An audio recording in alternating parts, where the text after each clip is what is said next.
আপনার বাড়ির ঠাকুর ঘরেও যদি এই জিনিস থাকে তাহলে আপনার সৌভাগ্য বৃদ্ধি হবে।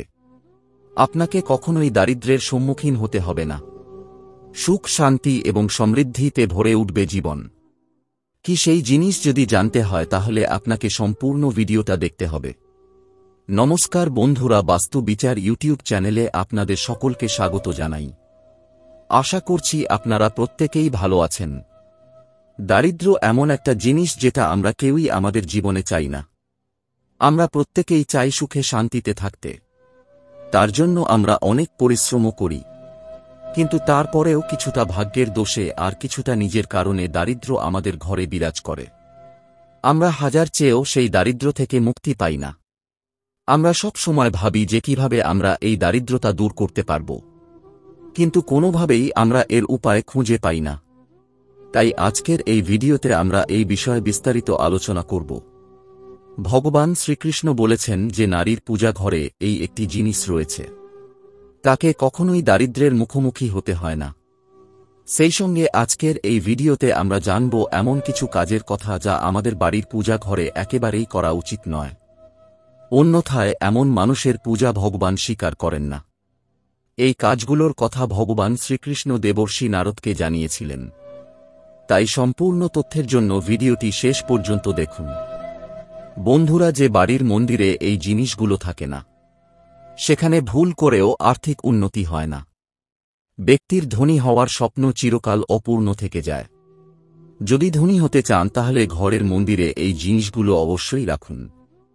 যদি শাস্ত্র অনুসারে এই জিনিসগুলি বাড়ির মন্দিরে রাখা হয় তাহলে ঘরে কখনোই অভাব অনটন দেখা যায় না।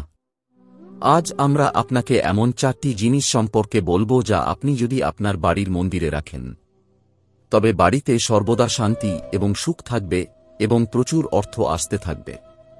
ভগবান শ্রীকৃষ্ণ আরও বলেছেন যে বাড়ির মন্দিরে এই জিনিসগুলি থাকে না, সে বাড়িতে কখনো ধনসম্পদ টেকে না, ঘরে উন্নতি থাকে না, বাচ্চাদের পড়াশোনায় আগ্রহ থাকে না। বন্ধুরা, আমাদের ভারতীয় সংস্কৃতিতে ছোট বা বড় যে কোনো ধরনের পূজা করার কিছু নিয়ম আছে এবং সেই নিয়মগুলো মেনে আমাদের পূজা করা উচিত, কারণ তখনই আমাদের পূজা সফল হয় এবং আমরা পূজার ফল পাই। অনেক সময় আমরা পূর্ণ বিশ্বাস ও ভক্তি সহকারে পূজা করি, কিন্তু আমাদের মনস্কামনা পূর্ণ হয় না, আমাদের সমস্যা দূর হয় না এবং আমরা মানসিক শান্তিও পাই না। এর পেছনের কারণও হতে পারে বাস্তু দোষ। এই বাস্তু দোষগুলো দূর করার জন্য আমাদেরকে বাস্তুশাস্ত্রে উল্লেখিত কিছু ব্যবস্থা নিতে হবে। চলুন জেনে নেওয়া যাক কিছু গুরুত্বপূর্ণ বিষয় যা পূজা ঘরে আমাদের অবশ্যই মনে রাখতে হবে। তবে তার আগে আপনাদের কাছে অনুরোধ, ভিডিওটা ভালো লাগলে লাইক, কমেন্ট ও শেয়ার করতে ভুলবেন না। আর কমেন্টে অবশ্যই লিখুন হর হর মহাদেব। আর যারা যারা এখনও এই চ্যানেলটিকে সাবস্ক্রাইব করেননি তারা চটপট সাবস্ক্রাইব করে নিন। প্রতিদিন সকালে স্নান করার পরে পরিষ্কার কাপড় পরিধান করে নিয়মানুযায়ী পূজা করতে হবে এবং সকাল সন্ধ্যায় ঈশ্বরের সামনে প্রদীপ অবশ্যই জ্বালাতে হবে। এছাড়াও মন্দির ও এর আশেপাশের এলাকা পরিষ্কার রাখতে হবে। 2. পূজায় কোনো উপকরণের ঘাটতি থাকলে দুশ্চিন্তা করবেন না এবং পুজো ছেড়ে মাঝখানে উঠবেন না। এমন অবস্থায় ভগবানকে চাল এবং ফুল নিবেদন করুন এবং মনে মনে সেই জিনিসটি স্মরণ করুন। 3. মনে রাখবেন, পুজোর আগে কখনো ভগবানের প্রসাদ চেখে এঁটো করবেন না এবং পূজায় ব্যবহৃত ফুল ধুয়ে বা অন্য কোনো উপাসনা সামগ্রী শুঁকে দেখবেন না, কারণ এটি শাস্ত্র অনুসারে অনুচিত। 4. প্রায় লোকেরা এমনটা করে তারা তাদের কয়েকদিনের ময়লা আবর্জনা জমিয়ে রাখে, যেমন বাসি ফুল, ধূপকাঠির প্যাকেট, পোড়া দেশলাইয়ের কাঠি, প্রদীপের পোড়া বাতির মতো অনেক আবর্জনা জমিয়ে রাখে। এইসবের দিকে তারা মনোযোগ দেয় না। সেই কারণেই সেই ব্যক্তিকে খুব শীঘ্রই দারিদ্রতার মুখোমুখি হতে হয় এবং সেই বাড়িতে দেবদেবীরাও থাকেন না। তাই এই বিষয়গুলিতে মনোযোগ দিন এবং ধনসম্পদের দেবী মা লক্ষ্মীকে প্রসন্ন করুন। 5. পুজোর ঘট তৈরির সময় প্রথমেই এই জিনিসটি মাথায় রাখুন, মন্দির সবসময় উত্তর পূর্ব দিকে হওয়া উচিত, তবেই আপনি আপনার পূজার পূর্ণ ফল পাবেন। পূজা ঘরে ঈশ্বরের একাধিক ছবি বা মূর্তি রাখবেন না। পুজোর ঘরে ঈশ্বরের ছবি ছাড়াও কোনো গুরু বা পূর্বপুরুষের ছবি রাখবেন না। এতে করে ঘরে নেতিবাচক শক্তির বাস হয়। তাই এই ভুলগুলো থেকে বিরত থাকুন। আসুন এবার জেনে নেওয়া যাক আমাদের পূজা ঘরে কোন 4টি জিনিস অবশ্যই রাখতে হবে। আপনিও যদি ধনসম্পদের অধিকারী হতে চান তাহলে আপনার পূজা ঘরে এই জিনিসগুলি অবশ্যই রাখুন। 1. শঙ্খ। জ্যোতিষশাস্ত্র অনুসারে আপনি যদি আপনার ঘরের মন্দিরে শঙ্খ রাখেন তাহলে সব সময় আপনার উন্নতি থাকবে। এতে করে স্বর্ণ, রৌপ্য এবং প্রচুর অর্থ পাওয়া যায়। এর পাশাপাশি ব্যবসায় সমৃদ্ধি থাকে। সেই কারণেই ঘরের তৈরি মন্দিরে অবশ্যই শঙ্খ রাখতে হবে। কারণ যে বাড়িতে শঙ্খ থাকে সেখানে অবশ্যই দেবী লক্ষ্মী বাস করে। 2. গঙ্গাজল। আমাদের ধর্মগ্রন্থে গঙ্গাজলকে খুব পবিত্র বলে মনে করা হয়। তাই পূজা ঘরে গঙ্গাজল থাকা খুবই জরুরি। গঙ্গা নদী সকল পাপ ও সকল রোগের নাশ করেন। তাই যদি আপনার পূজা ঘরে একটি ছোট তামার পাত্রে গঙ্গার জল ভরে রাখেন তাহলে আপনার পূজা ঘরের পবিত্রতা বজায় রাখবে এবং আপনি আপনার পূজার পূর্ণ ফল পাবেন। মনে রাখবেন, প্লাস্টিকের বোতল বা অ্যালুমিনিয়াম এবং লোহার মতো অপবিত্র ধাতুর পাত্রে গঙ্গাজল রাখবেন না। তামার পাত্রে গঙ্গাজল রাখা সবচেয়ে শুভ।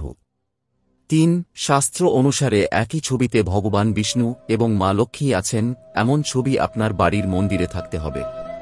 অনেকেই তাদের মন্দিরে একা মা লক্ষ্মীর মূর্তি বা ছবি রাখেন, কিন্তু লক্ষ্মী নারায়ণের ছবি বা মূর্তি রাখেন না। এমন মূর্তি বা ছবি শুধুমাত্র বিশেষ তিথিতে লাগায়।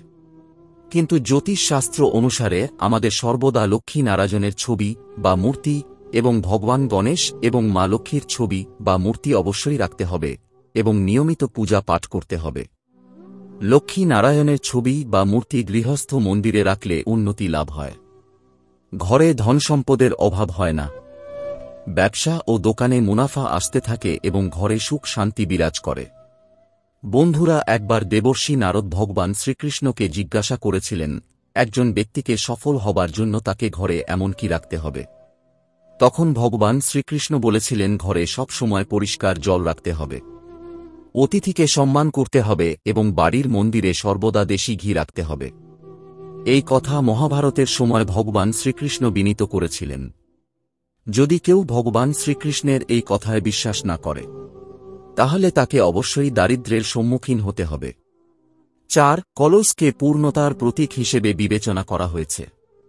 তা সত্য নারায়ণের পূজা হোক, দীপাবলি বা নবরাত্রি উৎসব বা যে কোনো ধরনের উৎসব বা শুভ কাজে কলস প্রতিষ্ঠা ছাড়া পুজো অসম্পূর্ণ বলে বিবেচিত হয়।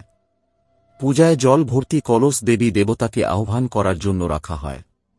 ভগবানের সামনে জল ভর্তি তামার কলস রাখা এতটাই শুভ যে আমরা যদি আমাদের প্রতিদিন এর পুজোর সময় ভগবানের সামনে জল ভর্তি তামার কলস রাখি তাহলে আমরা অবশ্যই এর অলৌকিক প্রভাব দেখতে পাব। তাই নিত্যদিনের পূজার সময় জলভর্তি তামার কলস অবশ্যই রাখুন। এছাড়াও আপনি যখনই কোনো শুভ অনুষ্ঠানের পূজা করবেন তখন কুমকুম দিয়ে কলসের উপর স্বস্তিক চিহ্ন তৈরি করুন। তার ওপর চাল দিন এবং মৌলি সুতো বেঁধে রাখুন। তারপরে কলসকে বিশুদ্ধ জলে পূর্ণ করুন এবং তাতে সামান্য গঙ্গাজল যোগ করুন এবং ভগবানের ডানদিকে রাখুন। এরপর ভগবানের পূজার পাশাপাশি কলসের পূজা করুন। তারপর সম্পূর্ণ ভক্তি শ্রদ্ধার সাথে ভগবানকে প্রণাম করার পাশাপাশি কলসকেও প্রণাম করুন। পূজার পর পূজা ঘর সহ পুরো বাড়িতে এই জল ছিটিয়ে দিন এবং অবশিষ্ট জল তুলসী গাছে অর্পণ করুন। এমনটা করলে এই অভিমন্ত্রিত জল থেকে নিঃসৃত ইতিবাচক শক্তি বাড়ি এবং আশেপাশের পরিবেশকে পবিত্র করে তোলে, যার ফলে বাড়িতে অপূর্ব শান্তির অনুভূতি হয়। বন্ধুরা, আজকের ভিডিও এখানেই শেষ করছি। আশা করি ভিডিওটি আপনাদের ভালো লাগবে। ভিডিওটি ভালো লাগলে ভিডিওটিতে লাইক করুন আর বন্ধু এবং আত্মীয় পরিজনদের সাথে ভিডিওটি শেয়ার করুন, যাতে আপনার মতো তারাও এই তথ্য জানতে পারে। আর যারা যারা এখনো এই চ্যানেলকে সাবস্ক্রাইব করেননি তারা চটপট সাবস্ক্রাইব করে নিন। দেখা হচ্ছে পরের ভিডিওতে। ভালো থাকবেন।